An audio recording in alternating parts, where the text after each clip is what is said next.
It is a big day today for the House of Commons. 650 seats are up for grabs in this election. And just like our House of Representatives, the party that wins the most seats will basically control the agenda and then have a huge say in how the UK gets out of the European Union. But that's really the undercard today. The big one most people are keeping their eyes on is the race for Prime Minister. So why do we care in Tampa? Well, one word: Brexit. Today will change how Britain deals with the U.S. and the rest of the world on issues like trade, immigration, and of course security. But we'll get to that with Courtney Curtis in just a moment. The two major parties in the UK, the Conservative Party, a lot like our Republican Party, think Margaret Thatcher and Ronald Reagan, and the Labour Party, a lot like our Democratic Party, think Tony Blair and Bill Clinton. The Donald Trump and Hillary Clinton of this race are current Prime Minister Theresa May, the Conservative, and Labour Party candidate Jeremy Corbyn. May took over for David Cameron when he stepped down after the Brexit vote a year ago, and Corbyn has been nipping at her heels in the polls really ever since. Brexit, healthcare, terrorism, those are the biggest issues in their election right now. May wants out of the EU as fast as possible, while Corbyn wants a softer exit. So, who's going to win today? Well, it's tough to say. Polling in the UK, not so accurate. Everyone thought that the Brexit vote would fail.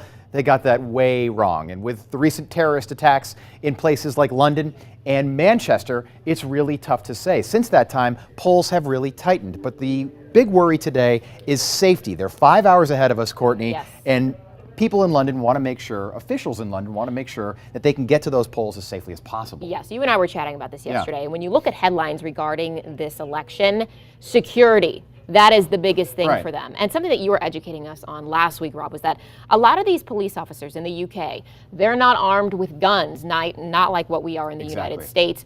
But after what happened in Manchester, after what happened in London, it is going to look a lot different. So let me show you a little bit of the headlines that we were talking about. Here's one from BBC News right here. We got one right here from Echo.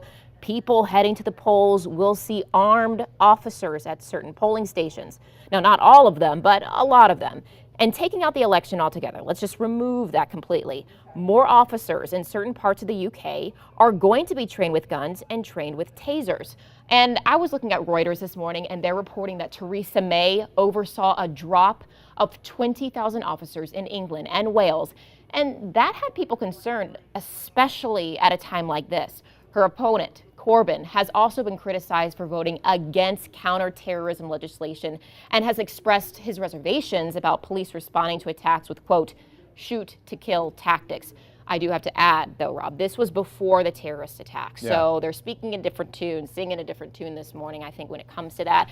But that will be something that's resonating in the voters' minds today. It certainly will. So a couple stats: 90% of police officers in London and Great Britain do not carry weapons, guns, I should say. And the polls were a lot tighter. They are a lot tighter now. She had a 20% lead over this guy a little while ago. Now it's more like a couple points. So today's a big day.